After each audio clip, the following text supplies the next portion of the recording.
Hello CMA finalist, हम सीधा अभी एसपीएमबीवी के एनालिसिस पे टूट पड़ते हैं। नो फालतू फंड की बकवास। सबसे पहले हम एमसीक्यू को एनालिसिस करेंगे और एनालिसिस करने से पहले मैं आपको बता दूं, इस पर्टिकुलर पीडीएफ को मैंने डिस्क्रिप्शन बॉक्स में लिंक दे दिया है या फिर कमेंट सेक्शन में लिंक दे दूंगा। उसके साथ एमसीक्यू बैंक का भी लिंक दे दूंगा। इंस्टीट्यूट का ही है बट मैंने एक्सप्लेनेशन उसमें ऐड किया है, तो वो लिंक लेके आप डाउनलोड करके देख लेना। तो अभी हम एमसीक्यू के एनालिसिस पे चलते हैं। एमसीक्यू के एनालिसिस में देखोगे तो आपको समझेगा कि chapter module 1, module 2, module 8 and module 4, ये जो 4-5 मॉड्यूल्स है ना, ये काफ़ी इंपॉर्टेंट है एमसीक्यू को लेके। अब देखो कैसा है ना, एमसीक्यू का जो केस स्टडी बेस्ड क्वेश्चन आता है जो कि 10 मार्क्स का आता है, वो मिक्सचर आता है। मिक्सचर इन द सेंस कभी कभी वो मॉड्यूल 2 एंड मॉड्यूल 8, ये जो टॉपिक्स है इनको मिक्सचर करके दे देता है। ठीक है, तो मोस्ट प्रोबेबली मॉड्यूल 2 के 2 से 3 क्वेश्चन केस स्टडी में होते ही होते हैं, या फिर कभी कभी पूरा मॉड्यूल 2 ही मतलब उन्होंने क्या किया जाता है, केस स्टडी में किया जाता है। इसके लिए 27 एमसीक्यू आप देख सकते हो कि मॉड्यूल 2 से आए हुए हैं। तो मॉड्यूल 2 करना इंपॉर्टेंट है, मॉड्यूल 1 करना आपको इंपॉर्टेंट है, मॉड्यूल 3 ऑल्सो, मॉड्यूल 4 ऑल्सो। सो अगर आप छोड़ने का सोच रहे हो थ्योरी पार्ट समझ के, तो ये आप बड़ी गलती कर रहे हो। आपको कुछ भी छोड़ना नहीं है, सब कुछ करके जाना है। जैसे कि आप यहाँ पे देख सकते हो कि मॉड्यूल 9 का वेटेज यहाँ पे कम है एमसीक्यू को लेके, बट बाकी के जो मॉड्यूल्स है उसमें ज़्यादा वेटेज है। अब आते हैं हम डिस्क्रिप्टिव पार्ट में। डिस्क्रिप्टिव पार्ट का एनालिसिस करेंगे हम लोग। तो मैं आपको बता दूं कि मॉड्यूल 1 जो है वो कंसिस्टेंटली 7 नहीं तो 14 मार्क्स का आ जाता है। मॉड्यूल 2 भी 14 मार्क्स का आ जाता है, बाकी सब 14 नहीं तो 21 मार्क्स के आ जाते हैं। और मॉड्यूल 9 जो है वो 21 मार्क्स का आ जाता है। अब थोड़ा एमसीक्यू पे ध्यान देते हैं कि मोस्ट प्रोबेबली एमसीक्यूज़ कहाँ से और किस तरह से आते हैं। तो यहाँ पे मैंने सब एनालिसिस करके रखा है। तो देख सकते हो कि आप मॉड्यूल 2 का जो है वहाँ पे मतलब केस स्टडी बेस में एमसीक्यू मिलेगा ही मिलेगा, और उसके साथ साथ मॉड्यूल 8 का भी एमसीक्यू वहाँ पे केस स्टडी बेस में मिलेगा। मोस्ट प्रोबेबली क्या होता है ना, ये ऊपर के टैकल हम कर लेते हैं, मतलब ये जो ऊपर के एमसीक्यूज़ है ना, थियरी वाले नहीं तो प्रैक्टिकल वाले इंडिविजुअल, वो तो टैकल कर लेते हैं, but case study base MCQ कहाँ से करे, कैसे करे, वो हमको आइडिया नहीं होता। तो ये आपको चैप्टर्स आने चाहिए, कौन सा मॉड्यूल 8, मॉड्यूल 1, मॉड्यूल 2। अब यहाँ पे देखो, यहाँ पे भी देखो डू पॉइंट एनालिसिस के बारे में यहाँ पे मॉड्यूल 2 का पर्टिकुलरली यहाँ पे एक केस स्टडी दिया हुआ है। बाकी सब देखो, मॉड्यूल 4 है, मॉड्यूल 1 है, मॉड्यूल 9 है। ठीक है, देन उसके बाद में यहाँ पे भी देखो मॉड्यूल 2 में से एमसीक्यू उठा है उन्होंने केस स्टडी बेस, तो यहाँ से केस स्टडी बेस एमसीक्यू आ जाता है। ये बड़ा टफ होता है एक्चुअली, एमसीक्यू करना प्रॉब्लमेटिक होता है। यहाँ पे भी देखो मॉड्यूल 2 का case study base MCQ and module 1 का भी थोड़ा बहुत एमसीक्यू यहाँ पे पूछा गया था। तो इस तरह से उन्होंने मतलब मॉड्यूल 2 को प्रेफरेंस दिया है केस स्टडी बेस एमसीक्यू के लिए। बाकी एमसीक्यू हम देख सकते हैं कैसे कैसे है। दिसंबर 2023 में केस स्टडी बेस एमसीक्यू नहीं था, इसके लिए वो निगलेक्ट किया गया था। अब आते हैं डिस्क्रिप्टिव क्वेश्चंस में। अब देखो डिस्क्रिप्टिव क्वेश्चंस में करना क्या है, पहले आपको पैटर्न समझना होगा, आपको कौन सा क्वेश्चन अटेम्प्ट करना है, कौन सा क्वेश्चन अटेम्प्ट नहीं करना है। तो मेरे ख्याल से अगर आप प्रैक्टिकल ओरिएंटेड हो, प्रैक्टिकल ओरिएंटेड मतलब प्रैक्टिकल क्वेश्चन ज़्यादा करते हो, तो आपको क्वेश्चन नंबर 2 करने की ज़रूरत नहीं है, क्योंकि क्वेश्चन नंबर 2 में जो है ना वो थियरी वाले क्वेश्चन आते हैं। ठीक है, थियरी वाले क्वेश्चन जो कि मॉड्यूल 1 से आएगा नहीं तो मॉड्यूल 2 से आएगा। अब ये कोई नहीं बता सकता कि मॉड्यूल 1 से आएगा या फिर मॉड्यूल 2 से आएगा, सॉरी मॉड्यूल 1.1 से आएगा, मॉड्यूल 1.2, 1.3, इनमें से कहाँ से आएगा ये नहीं बता सकता मैं। ये थोड़ा क्रिटिकल पार्ट हो जाता है। बट मॉड्यूल 1 से आएगा ये कंफर्म है, थियरी वाला पार्ट, और मॉड्यूल 2 से थियरी वाला पार्ट आएगा आएगा ही आएगा। तो क्वेश्चन नंबर 2 जो है वो पूरा थियरी बेस होता है। देन क्वेश्चन नंबर 3 का प्रॉफिट मैक्सिमाइजेशन 100% आएगा, 100% आएगा। प्रॉफिट मैक्सिमाइजेशन मतलब आपका जो मार्जिनल कॉस्ट है, टोटल कॉस्ट है, उसका फंक्शन देते हैं एंड उस फंक्शन को हमको सॉल्व करना होता है। ठीक है, जैसे मैक्सिमा मिनिमा हो गया, तो वैसे ये फंक्शंस होते हैं, तो उनको हमें सॉल्व करना होता है। तो प्रॉफिट ऑप्टिमाइजेशन पास्ट ईयर के क्वेश्चंस करोगे फिर भी हो जाएगा। उसके बाद में क्वेश्चन नंबर 3 में रिस्क मैनेजमेंट का क्या आता है, थियरी आता है। ये थियरी काफ़ी इजी होता है, ज़्यादा दिमाग को हेडेक नहीं होता, तो थियरी आप कर सकते हो मॉड्यूल 4 में से। ठीक है, रिस्क मैनेजमेंट का ही आता है। देन उसके बाद में क्वेश्चन नंबर 4 में डू पॉइंट एनालिसिस और RNOA एनालिसिस, इन दोनों में से क्वेश्चन आता है।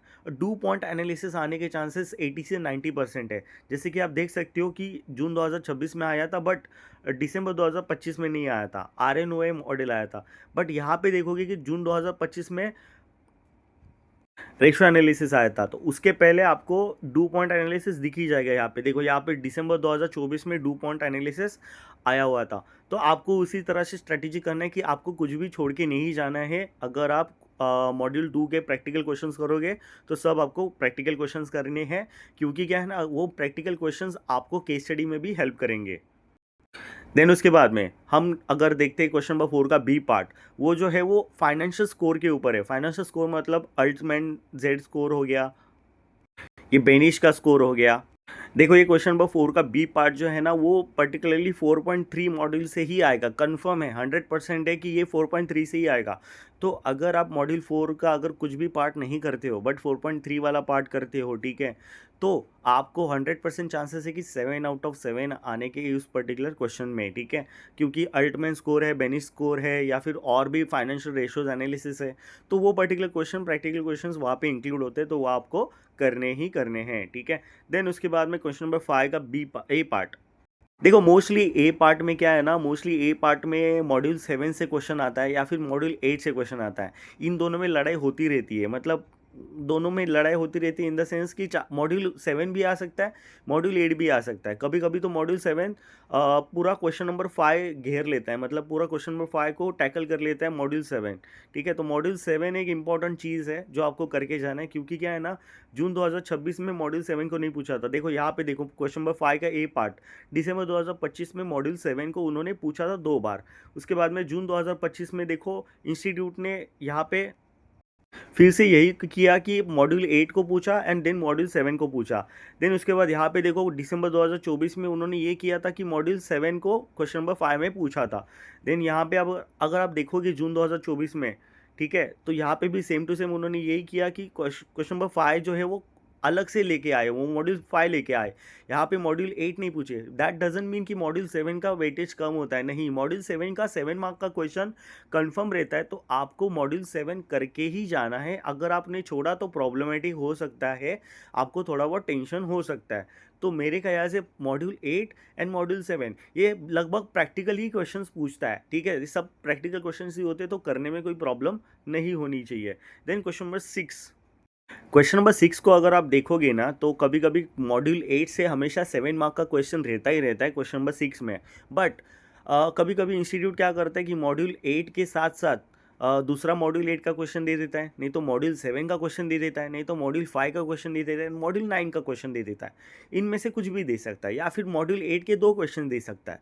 तो इस तरह से इंस्टीट्यूट क्या करता है, अपना पैटर्न बनाता है। मतलब आपको SPMBB का कुछ भी छोड़ के नहीं जाना है। 60 प्लस स्कोर करना इंपॉर्टेंट है, तो 60 प्लस स्कोर करने के लिए आपको सब कुछ प्रैक्टिकल जो क्वेश्चन है वो सब करने पड़ेंगे। अगर आपको प्रैक्टिकल क्वेश्चन आते हैं तो ये क्वेश्चन तो कुछ भी नहीं है आपके लिए, मतलब ईजिली पास हो जाओगे आप तो, और स्कोर भी हो करोगे आप। देखो जैसे कि यहाँ पे जून 2026 में है ना, उन्होंने मॉड्यूल 8 के 2 क्वेश्चन पूछे थे, तो मेरा ऐसा प्रोबेबिलिटी है, मुझे ऐसा लगता है कि पिछले 2-3 अटेम्प्ट से है ना, उन्होंने मॉड्यूल 5 को नहीं पूछा है। तो अगर क्वेश्चन आया तो क्वेश्चन नंबर 6 के साथ, क्वेश्चन नंबर 6 के साथ मॉड्यूल 8 के साथ इस बार मॉड्यूल 5 का क्वेश्चन भी आएगा, ऐसा मुझे लगता है, क्योंकि 2-3 अटेम्प्ट से उन्होंने मॉड्यूल 5 का क्वेश्चन ही नहीं पूछा। जैसे कि आप एनालिसिस में देखोगे, उन्होंने मॉड्यूल 5 से कोई प्रैक्टिकल क्वेश्चन पूछा ही नहीं है। जून 2024 में पूछा था, आई गेस, यस, जून 2024 में पूछा था। उसके बाद से मॉड्यूल 5 को उन्होंने पूछा ही नहीं है। तो एक थोड़ा बहुत एक प्रिडिक्शन लगा सकते हैं हम लोग कि क्वेश्चन नंबर 6 में मॉड्यूल 5 आने के चांसेस थोड़े ज़्यादा है। देखो इनके क्वेश्चंस भी है ना, कुछ ज़्यादा बड़े वाले नहीं रहते हैं, जैसे कि इकोनॉमिक वैल्यू एडेड हो गया, मार्केट वैल्यू एडेड हो गया, इस तरह के क्वेश्चंस यहाँ पे पूछे जाते हैं। जैसे कि देखो इंटेंजिबल एसेट्स का मतलब वैल्यूएशन हो गया, नहीं तो इन्वेस्टमेंट का वैल्यूएशन हो गया। देन यहाँ पे भी देखो, यहाँ पे EVA पूछा है उन्होंने। देन उसके बाद मॉड्यूल 8 का देखो इन्वेस्टमेंट के बारे में फिर से पूछा है उन्होंने।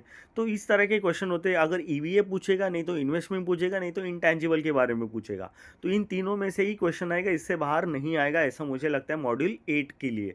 अगर बाहर आया भी तो कर सकते हैं, क्योंकि हमें थोड़ा बहुत नॉलेज होता है सब्जेक्ट के बारे में और पर्टिकुलर चीज़ के बारे में, मॉड्यूल 8 के बारे में थोड़ा बहुत नॉलेज होता है, तो हम सॉल्व कर सकते हैं। ये सॉल्व करने में कोई प्रॉब्लम नहीं आना चाहिए हमको, ठीक है। देन उसके बाद क्वेश्चन नंबर 7, क्वेश्चन नंबर 7 जो है ना वो फेवरेट है। तो मैंने क्वेश्चन नंबर 7 को फेवरेट क्यों बोला, क्योंकि यहाँ पे क्वेश्चन नंबर मॉड्यूल 9 के क्वेश्चन आते हैं। देखो 2 क्वेश्चंस आते हैं मॉड्यूल 9 के, क्वेश्चन नंबर 7 के यहाँ पे। एक तो एक्विजिशन प्राइसिंग एंड दूसरा है एक्विजिशन आउटकम, ठीक है। इन दोनों में से ही क्वेश्चन आएगा। अब यहाँ पे क्या हुआ है, जून 2026 में उन्होंने मॉड्यूल 7 का क्वेश्चन भी यहाँ पे पूछ लिया था, तो कोई टेंशन लेने वाली बात नहीं है। नेक्स्ट अटेम्प्ट में मतलब दिसंबर 2026 में मुझे ऐसा लगता है कि वो लोग acquisition pricing and acquisition outcome in दोनों के बारे में ही पूछेंगे। अब मैं ये कौन से बेसिस पे बोल रहा हूँ, तो यहाँ पे आप एनालिसिस देखोगे तो चैप्टर 9 को देखो कि क्वेश्चन नंबर 7 के ए पार्ट में एक्विजिशन प्राइसिंग को पूछा है, देन दूसरे पार्ट में बी वाले पार्ट में एक्विजिशन आउटकम को पूछा है। देन उसके बाद यहाँ पे देखो क्वेश्चन नंबर 7A के बारे में देखो, जून 2025 में एक्विजिशन आउटकम को पूछा है एंड एक्विजिशन प्राइसिंग को पूछा है। तो मतलब ये फेवरेट पार्ट है इंस्टीट्यूट का। अगर आप ये छोड़ के जाते हो मॉड्यूल 9 में, ये acquisition pricing and acquisition outcome छोड़ के जाते हो, तो सीधा सीधा समझ लो कि आप आपके 14 मार्क्स ऐसे ही गवा दे रहे हो या फिर आप वेस्टेज कर रहे हो। ठीक है, तो मुझे ऐसा लगता है कि इस बार ये दोनों आएंगे क्वेश्चन, एक्विजिशन आउटकम भी आएगा और एक्विजिशन प्राइसिंग भी आएगा, तो ये क्वेश्चन करना इंपॉर्टेंट है। अब देखो क्वेश्चन नंबर 7 तो हो गया, अब क्वेश्चन नंबर 8 की बात करते हैं। तो देखो क्वेश्चन नंबर 8 में मॉड्यूल 9 का क्वेश्चन आना कन्फर्म है। मतलब 100% कन्फर्म है कि मॉड्यूल 9 का क्वेश्चन आएगा ही आएगा। बट मैं ये बता नहीं सकता कि क्वेश्चन नंबर 8 का ये जो ए पार्ट है, क्वेश्चन नंबर 8 का जो ए पार्ट है उसमें कौन सा क्वेश्चन आएगा, क्योंकि इंस्टीट्यूट यहाँ पे कुछ भी डालता है। मतलब कभी कभी चैप्टर 1 डालता है तो कभी कभी चैप्टर 2 डालता है, नहीं तो कोई दूसरा चैप्टर भी डाल देता है। जैसे कि यहाँ पे चैप्टर 1 डाल दिया 2 बार, देन उसके बाद यहाँ पे मॉड्यूल 3 डाल दिया, देन उसके बाद क्वेश्चन नंबर 8 में भी मॉड्यूल 9 का क्वेश्चन पूछ लिया उन्होंने, या फिर देखो यहाँ पे मॉड्यूल नंबर 2 डाल दिया।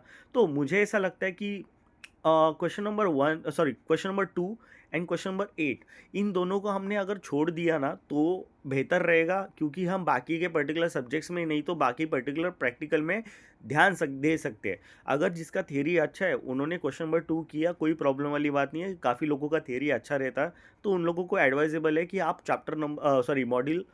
मॉड्यूल बोल रहा हूँ, क्वेश्चन नंबर 2 को ज़्यादा प्रेफरेंस दें, क्योंकि क्वेश्चन नंबर 2 में ज़्यादातर थियरी ही आता है। मतलब 99% थियरी आएगा और बाकी का question, rest of the question जो होते हैं वो ज़्यादातर मोस्टली प्रैक्टिकल बेसिस पे होते हैं, तो कोई टेंशन लेने वाली बात नहीं है यहाँ पे।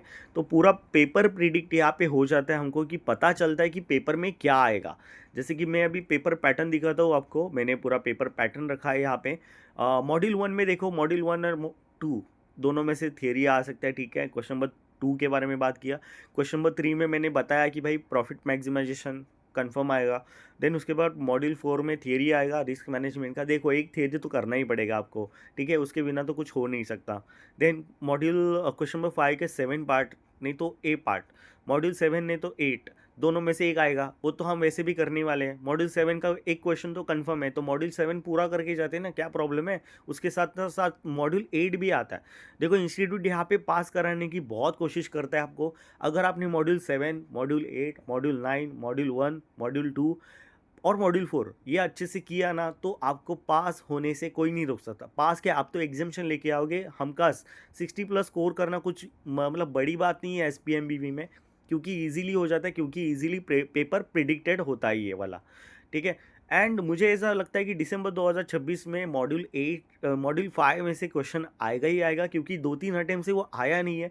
तो अगर आप मॉड्यूल 5 स्किप करने का सोच रहे हो तो भाई मत करना। अगर गलती से क्वेश्चन आ गया ना, तो मतलब समझ रहे हो, मतलब 7 मार्क्स आपके चले जाएंगे। अगर आपने मॉड्यूल 5 स्किप किया तो कर लो ना, क्या प्रॉब्लम है। देन उसके बाद क्वेश्चन नंबर 7 तो आपको पता ही है, मॉड्यूल 9 से ही आता है क्वेश्चन, और इस बार भी मॉड्यूल 9 से ही क्वेश्चन आएगा। तो यही मेरा प्रिडिक्शन है, और मैंने यहाँ पे रिपीटेडली आस्क क्वेश्चंस भी दिए हुए हैं कि भाई कौन से क्वेश्चन रिपीटेड हुए हैं, तो आपको यहाँ पे देखना है, बस दैट्स इट। आपको ज़्यादा कुछ करने की ज़रूरत नहीं है, आपको समझेगा कि कौन से क्वेश्चन से कौन सा टॉपिक कवर अप हो जाता है। ठीक है, तो बस इतना ही एनालिसिस है, और कल मिलते हैं बाकी के एनालिसिस को लेके। और कल मैं देखूंगा SFM का एनालिसिस करने का कोशिश करूंगा, नहीं तो SCM का एनालिसिस करूंगा। बट SPMBV का एनालिसिस मैंने पहले किया, क्योंकि ये इजी है, इजी टू कवर है, और आपको पता भी होना चाहिए कि कैसे क्या होता है। और आपको ये PDF चाहिए तो डिस्क्रिप्शन बॉक्स नहीं तो कमेंट सेक्शन में देख लेना, वहाँ पर मैं डाल दिया रहूँगा। ठीक है, थैंक यू, बाय बाय।